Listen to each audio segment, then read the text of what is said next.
નમસ્કાર વિદ્યાર્થી મિત્રો, આજના વિડિયો લેક્ચરમાં હું ભાવેશ વોરા આપ સૌનું હાર્દિક સ્વાગત કરું છું.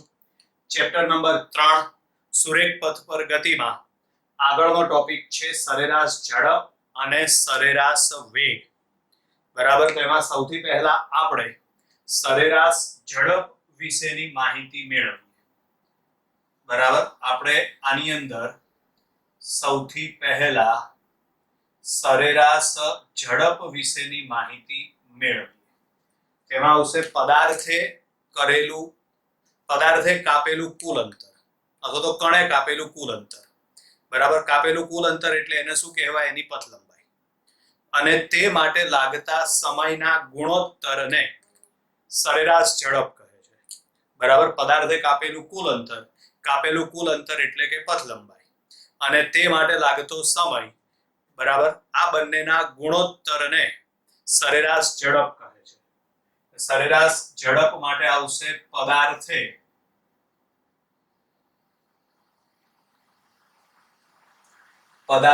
કાપેલું કુલ અંતર એટલે કે એની પથ લંબાઈ અને તે માટે લાગતા સમયના ગુણોત્તરને સરેરાશ ઝડપ કહે છે. બરાબર, પદાર્થે કાપેલું કુલ અંતર એટલે કે પથ લંબાઈ અને તે માટે લાગતો સમય, આ બંનેના ગુણોત્તરને સરેરાશ ઝડપ કહે છે. ધારો કે કોઈ પદાર્થ ડેલ્ટા ટી જેટલા સમયમાં ડેલ્ટા એક્સ જેટલું અંતર કાપે છે. બરાબર, એટલે કે એની પથ લંબાઈ ડેલ્ટા એક્સ છે. એટલે અહીંયા આગળ ધારો કે કોઈ પદાર્થ ડેલ્ટા ટી જેટલા સમયમાં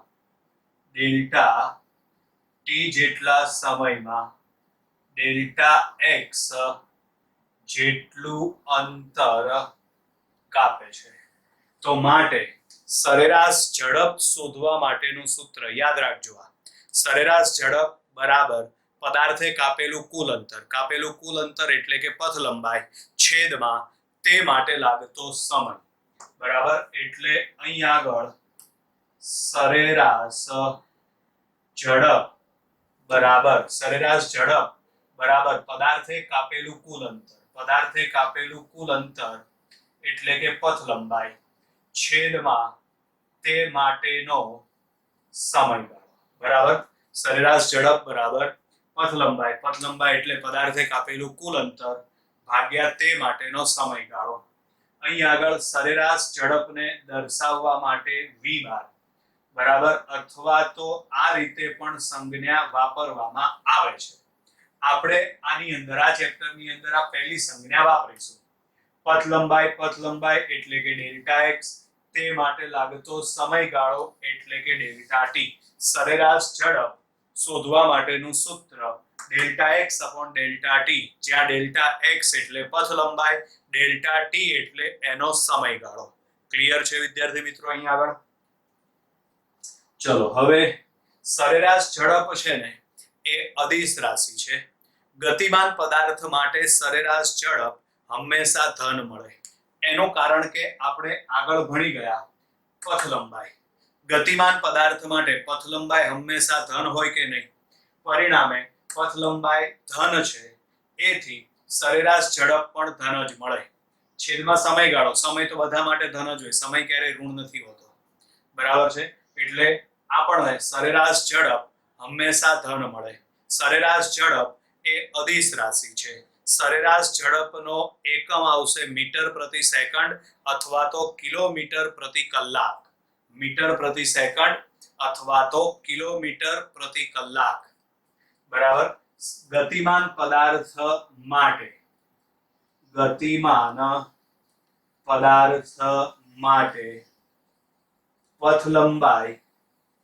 પથ લંબાઈ હંમેશા ધન મળે છે. ગતિમાન પદાર્થ માટે પથ લંબાઈ હંમેશા ધન મળે. ગતિમાન પદાર્થ માટે સરેરાશ ઝડપ હંમેશા ધન મળે છે. બરાબર, સરેરાશ ઝડપ હંમેશા ધન મળે છે. બરાબર, સરેરાશ ઝડપ એ અદિશ રાશિ છે. બરાબર, જેનો એકમ કયો આવે? તો જેનો એકમ આવે મીટર પ્રતિ સેકન્ડ અથવા તો કિલોમીટર પ્રતિ કલાક. સરેરાશ ઝડપ નો એકમ મીટર પ્રતિ સેકન્ડ અથવા તો કિલોમીટર પ્રતિ કલાક. ક્લિયર? ચલો હવે ત્યાર પછી આગળ. બરાબર, સરેરાશ ઝડપ નું સૂત્ર છે પથ લંબાઈ છેદમાં સમયગાળો. બરાબર, પથ લંબાઈ એ શેના ઉપર આધાર રાખે? તો કે પથ લંબાઈ બરાબર એ પદાર્થના માર્ગ ઉપર આધાર રાખે. એટલે એનો મતલબ એમ થાય કે સરેરાશ ઝડપ છે એ પણ માર્ગ ઉપર આધાર રાખે છે. બરાબર, પણ આપણે આટલી વસ્તુ લખી એટલે બહુ થઈ ગઈ. સરેરાશ ઝડપ તો પહેલા એની વ્યાખ્યા શું આવશે? પદાર્થે કાપેલું કુલ અંતર. કાપેલું કુલ અંતર એટલે કહેવાય એને પથ લંબાઈ. પદાર્થે કાપેલું કુલ અંતર એટલે કે પથ લંબાઈ અને તે માટે લાગતો સમય, આ બંનેના ગુણોત્તરને સરેરાશ ઝડપ કહે છે.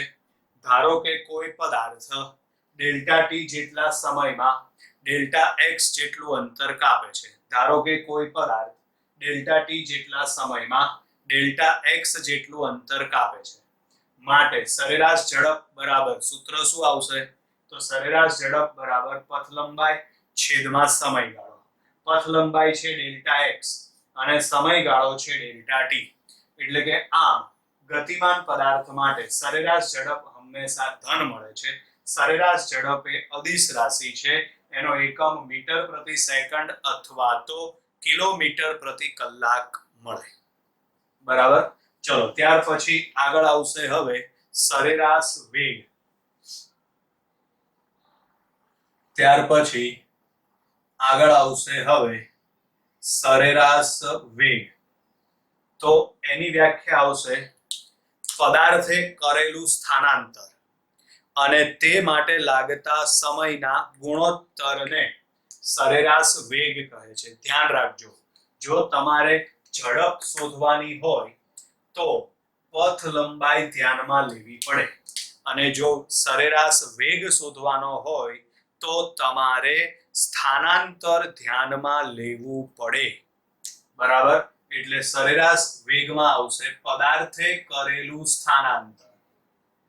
પદાર્થે કરેલું સ્થાનાંતર અને તે માટે લાગતા સમયના અને તે માટે લાગતા સમયના ગુણોત્તરને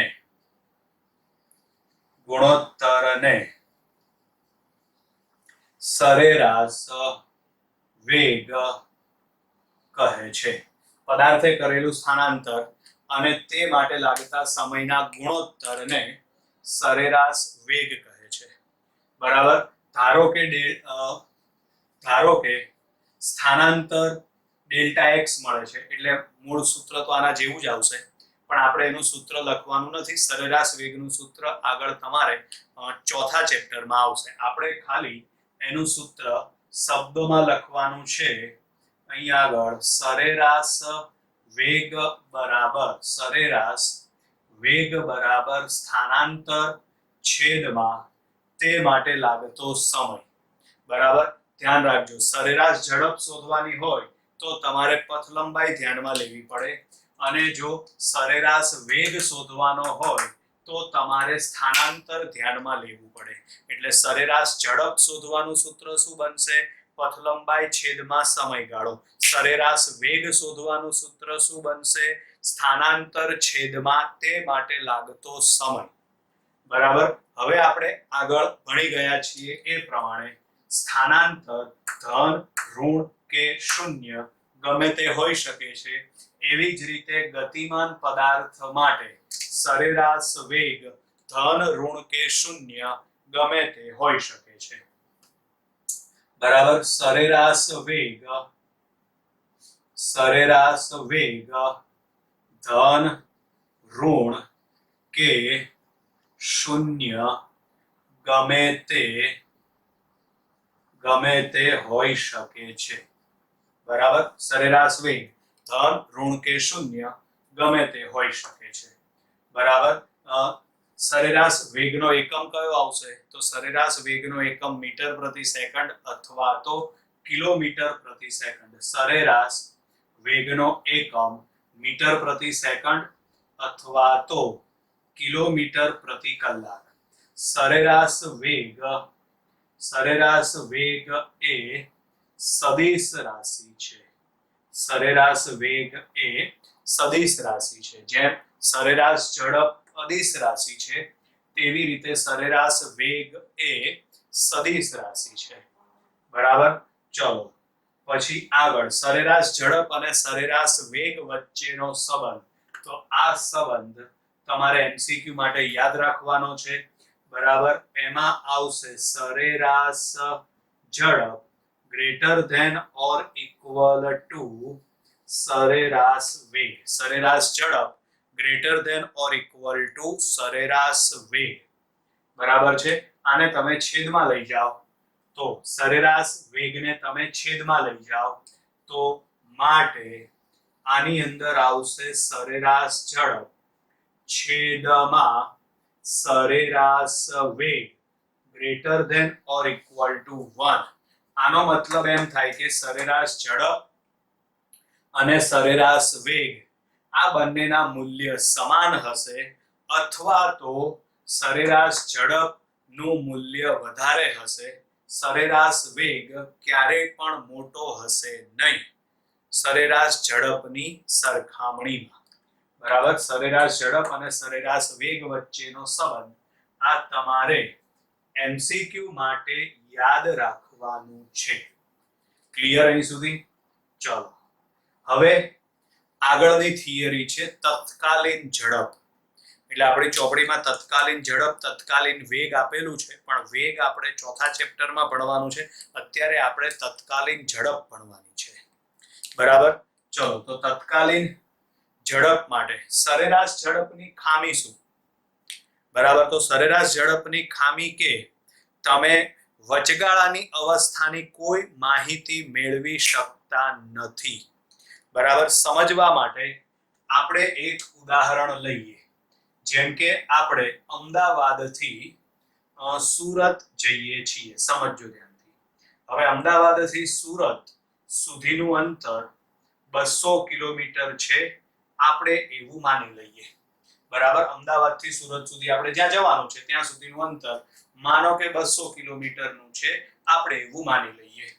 બરાબર છે. પહોંચવા માટે આપણે ધારો કે 5 કલાકનો સમય લાગે છે. પહોંચવા માટે આપણે ધારો કે કેટલો સમય લાગે છે? 5 કલાકનો સમય લાગે છે આપણે એવું માની લઈએ. બરાબર. તો હવે આની સરેરાશ ઝડપ આપણે મેળવીએ. આની આપણે સરેરાશ ઝડપ મેળવીએ તો પથ લંબાઈ ભાગ્યા તે માટે લાગતો સમય. એની પથ લંબાઈ આવશે 200 તે માટેનો સમય 5 તો જવાબ આવે 40 કિલોમીટર પ્રતિ કલાક. આ એની એવરેજ એટલે સરેરાશ ઝડપ થઈ. હવે સમજો આ ઝડપ સરેરાશ ઝડપ થઈ 40 કિલોમીટર પ્રતિ કલાક. તો શું આપણે આમાં એવું સમજી લેવાનું કે આપણે જે વાહનમાં ગયા હોઈએ બસ ટ્રેન કોઈ પણ જે વાહનમાં ગયા હોઈએ એની ઝડપ જ્યારથી ઉપડે ત્યારથી છેક સુરત પહોંચે ત્યાં સુધી એની ઝડપ 40 કિલોમીટર પ્રતિ કલાક જ હશે. ધીમી પડે નહીં ફાસાઈ ના થાય એવું માની લેવાનું આમાં? ના, એવું ના થાય. બરાબર છે. એનું કારણ કે આપણે આપણા ઘરેથી માનો કે જઈએ પ્રાઇવેટ ગાડી લઈને જઈએ છીએ એવું આપણે માની લઈએ. બરાબર છે. તો શરૂઆતમાં ઘરની બહાર નીકળીશું ગેટ સોસાયટીના ગેટની બહાર નીકળીશું એ સમય દરમિયાન ઝડપ ઓછી હશે 10-20 હશે. બરાબર છે. પછી નાના રોડ ઉપર આવીશું તો એનાથી ઝડપ થોડી વધારે હશે. બરાબર છે.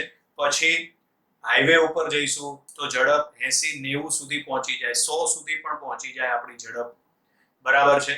પણ વચ્ચે પાછું ટોલ ટેક્સ આવે કોઈ વાહન આવે તો એને બ્રેક મારવી પડે. બરાબર. એટલે કે એના વેગમાં શું થશે? ઘટાડો થશે. બરાબર છે. તો એનો મતલબ એમ થાય કે આપણે આજે સરેરાશ ઝડપ મેળવી એમાં વચગાળાની અવસ્થામાં કોઈ માહિતી મળતી નથી. વચગાળાની અવસ્થાની કોઈ માહિતી મળતી નથી. આ સરેરાશ ઝડપની ખામી કહેવાય, આ સરેરાશ ઝડપની મુશ્કેલી કહેવાય. બરાબર, આપણે ઉદાહરણ લીધું એમાં જવાબ 40 કિલોમીટર પ્રતિ કલાક આવ્યો એટલે એનો મતલબ એમ નથી કે આપણું વાહન ઉપડે ત્યારથી જ્યાં પહોંચવાનું છે ત્યાં પહોંચી જાય ત્યાં સુધી સળંગે સળંગ ઝડપ 40 કિલોમીટર પ્રતિ કલાક જ હશે એવું નથી. એનું કારણ કે વચ્ચે ઘણી વખત ઝડપમાં વધઘટ થઈ શકે છે, પ્લસ માઇનસ થઈ શકે છે. બ્રેક મારવામાં આવે, એક્સિલેટર ક્યારેક વધારે આપવામાં આવે, ટોલ ટેક્સ આવે, ગાડી ઊભી રાખવી પડે, આપણે હોલ્ડ કરીએ, ગાડી ઊભી રાખવી પડે. એટલે એનો મતલબ કે વચગાળાની અવસ્થાની કોઈ માહિતી આપણને મળતી નથી. ક્લિયર છે? બરાબર. હવે એ જો દરેકે દરેક ક્ષણની માહિતી આપણે મેળવવી હોય તો બરાબર છે, તો દરેકે દરેક ક્ષણની માહિતી આપણે મેળવવી હોય તો આપણે એના માટે તત્કાલીન ઝડપ મેળવવી પડે. તત્કાલીન અથવા તો તેને તાત્ક્ષણિક ઝડપ પણ કહેવાય. તત્કાલીન અથવા તો તેને તાત્ક્ષણિક ઝડપ પણ કહેવાય. આ વસ્તુ યાદ રાખવાની તમારે. બરાબર. એટલે હવે આગળનો ટોપિક આવશે તાત્ક્ષણિક અથવા તો તત્કાલીન ઝડપ. તત્કાલીન ઝડપ અથવા તો આને કહેવાશે તાત્ક્ષણિક ઝડપ. બરાબર. તો ચલો હવે આમાં તત્કાલીન ઝડપ અથવા તો તાત્ક્ષણિક ઝડપ માટે આપણે સૌથી પહેલા અહીં આગળ સરેરાશ ઝડપ નું સૂત્ર લખીએ તો સરેરાશ ઝડપ બરાબર પથ લંબાઈ છેદમાં તેનો સમયગાળો આવશે. સરેરાશ ઝડપ એટલે કે v², એની પથ લંબાઈ તો એની પથ લંબાઈ એટલે ડેલ્ટા x, તે માટેનો સમયગાળો એટલે કે ડેલ્ટા t થશે. સરેરાશ ઝડપ બરાબર પથ લંબાઈ છેદમાં સમયગાળો એટલે કે v² બરાબર સરેરાશ ઝડપ બરાબર delta x upon delta t થશે. બરાબર. આપણે આગળ કીધું એ પ્રમાણે સરેરાશ ઝડપની મદદથી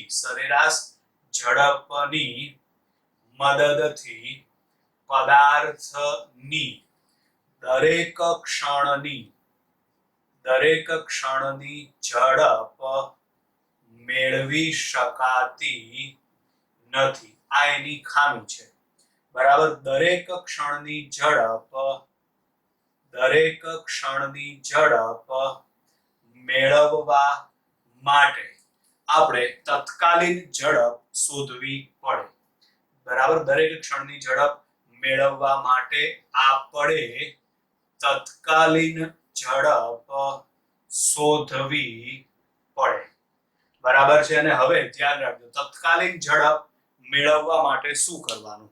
તો તત્કાલીન ઝડપ મેળવવા માટે આ જે ડેલ્ટા ટી છે સમયગાળો છે, બરાબર, એ સમયગાળો ઘટાડીને ખૂબ જ નાનો એટલે કે અતિ સૂક્ષ્મ કરવામાં આવે છે. સમયગાળો ઘટાડીને ખૂબ જ નાનો એટલે કે અતિ સૂક્ષ્મ કરવામાં આવે છે.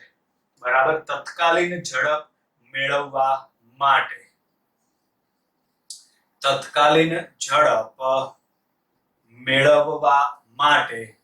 સમયગાળો ઘટાડીને અતિ સૂક્ષ્મ કરવામાં આવે છે. સમયગાળો ઘટાડીને અતિ સૂક્ષ્મ કરવામાં આવે છે. બરાબર. અને આવા સૂક્ષ્મ સમયગાળા માટે ધ્યાન રાખજો. હવે બરાબર છે, આવા સૂક્ષ્મ સમયગાળા માટે લિમિટ લેવામાં આવે છે. આ વસ્તુ તમારા માટે નવી છે પણ જેમ આગળ જતા જશો તેમ ધીમે ધીમે આવતું જશે, એમ વધારે ને વધારે આપણને ખ્યાલ આવતો જશે. બરાબર છે. સમયગાળો ઘટાડીને અતિ સૂક્ષ્મ કરવામાં આવે છે અને એના માટે આપણે લઈશું limit delta T tends to 0. બરાબર. મેથ્સ પ્રમાણે આનો મીનિંગ એવો થાય કે ડેલ્ટા ટી એટલે કે સમયગાળો ટેન્ડ્સ ટુ 0 એટલે કે સમયગાળો 0 તરફનો છે, એટલે કે સમયગાળો બહુ નાનો છે. બરાબર. ડેલ્ટા ટી ની કિંમત 0 થી અત્યંત નજીકની છે, પણ ડેલ્ટા ટી ની કિંમત 0 નથી. બરાબર છે. 0 ની અત્યંત નજીક છે, પણ એની કિંમત 0 નથી. બરાબર છે. એટલે આ ડેલ્ટા ટી ટેન્ડ્સ ટુ 0 આનો મતલબ એમ થાય કે ડેલ્ટા ટી એટલે કે સમયગાળો છે એ બહુ નાનો કરી દીધો, એટલે કે આની કિંમત 0 થી અત્યંત નજીકની છે, પણ 0 નથી. બીજી રીતે કહીએ તો સમયગાળો ખૂબ જ સૂક્ષ્મ છે. બરાબર. એટલે આપણે આ કિંમત લઈ લઈએ, આ લિમિટ આપણે અહીં મૂકી દઈએ, તો આપણને હવે તત્કાલીન ઝડપ મળી જાય. તત્કાલીન ઝડપને v વડે દર્શાવાય, તો v બરાબર અહીં આગળ આવશે limit delta T tends to 0 delta x upon delta T. બરાબર. Delta x upon delta T આના બરાબર લખાશે dx અપોન dt. બરાબર. આના બરાબર શું લખાશે? dx upon dt. ધ્યાન રાખજો, આ d છે ને એ ગુણાકારમાં નથી. બરાબર. ઘણા શું કરશે? આ dd ઉડાડી દેશે, એટલે કે x અપોન t. ના, ખોટું. બરાબર. એ એક સંજ્ઞા તરીકે વપરાય છે. આમાં ડેલ્ટા ડેલ્ટા ઉડે? આમાં ડેલ્ટા ડેલ્ટા ઉડે ક્યારે? ના ઉડે ને. એનું કારણ કે આ ડેલ્ટા x એક આખી કિંમત છે, એક આખું પદ છે. એવી રીતે છેદમાં ડેલ્ટા ટી તો એક આખું પદ છે, આમાં ડેલ્ટા ઉડે એવું ના થાય. સેમ કન્ડિશન આમાં dd ઉડે નહીં, એટલે dx અપોન dt. યાદ રાખજો, dx અપોન dt એટલે આ મેથ્સની ભાષામાં કહેવાય વિકલન. બરાબર. મેથેમેટિક્સની ભાષામાં આને શું કહેવાશે? વિકલન. આનો મતલબ એમ થાય કે x નું સમય t ની સાપેક્ષે વિકલન કરતા આપણને ઝડપ મળે છે. બરાબર. x એટલે એનું સ્થાન થાય. બરાબર. સ્થાનનું સમય t ની સાપેક્ષે વિકલન કરતા આપણને ઝડપ મળે છે. કઈ ઝડપ મળે? તો કે તત્કાલીન ઝડપ આપણને મળે છે. બરાબર. હવે સમજો આગળ ધ્યાનથી.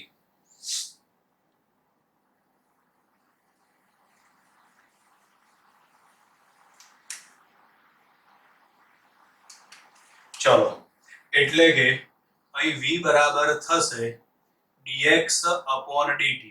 એટલે આનો મતલબ એમ થાય કે આમ સ્થાન, બરાબર, અથવા તો ઘણી વખત સ્થાનાંતરે લખેલું હોય છે, નું સમયની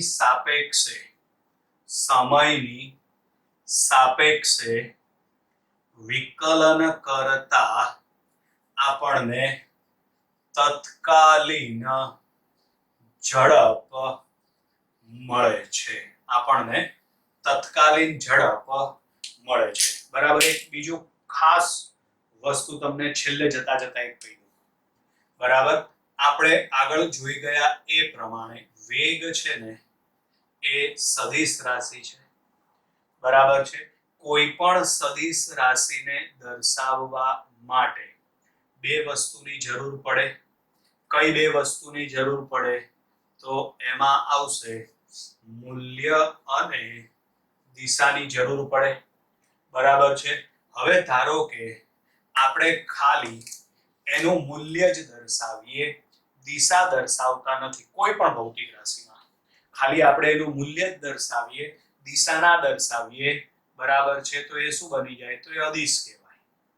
બરાબર. કારણ કે અદિશને દર્શાવવા માટે માત્ર શેની જરૂર પડે? મૂલ્યની. દિશાની જરૂર પડતી નથી. એવી જ રીતે વેગ એ સદિશ રાશિ છે. વેગને દર્શાવવા માટે મૂલ્ય અને દિશા બંનેની જરૂર પડે. ધારો કે આપણે આ વેગમાં દિશા દર્શાવતા નથી, માત્ર શું દર્શાવીએ છીએ? મૂલ્ય. મૂલ્ય એટલે અદિશ થયું. બરાબર. વેગનું મૂલ્ય એને ઝડપ કહેવાય. આ યાદ રાખો, વેગનું મૂલ્ય એને શું કહેવાશે? ઝડપ. બરાબર. એટલે આ ત્રીજા ચેપ્ટરમાં ઘણી વખત વેગ પણ લખેલું હશે અને ઘણી વખત ઝડપ પણ લખેલું હશે. વેગ લખેલું હોય એટલે આપણે સમજવાનું આપણે વેગનું મૂલ્ય જ ધ્યાનમાં લેવાનું છે, એની દિશા ધ્યાનમાં લેવાની નથી. એટલે આપણે ઝડપ જ ધ્યાનમાં લેવાની છે. એટલે ઘણી વખત આ વસ્તુ છે ને એમાં આવું પણ લખેલું હોય છે, સ્થાનાંતરનું સમયની સાપેક્ષે વિકલન કરતા તત્કાલીન વેગ મળે છે. બરાબર, તો પણ ચાલે. બરાબર, એટલે આ વસ્તુ એક ખાસ ધ્યાન રાખવાની છે. બરાબર, એનું કારણ કે આ વસ્તુ કોઈ જગ્યાએ આપેલી નથી, પણ એ આપણે સમજવું પડે. બરાબર, જેથી કરીને આપણે દાખલાઓની રકમ, MCQ ની રકમ વધારે સારી રીતે સમજી શકીએ વિદ્યાર્થી મિત્રો. બરાબર છે.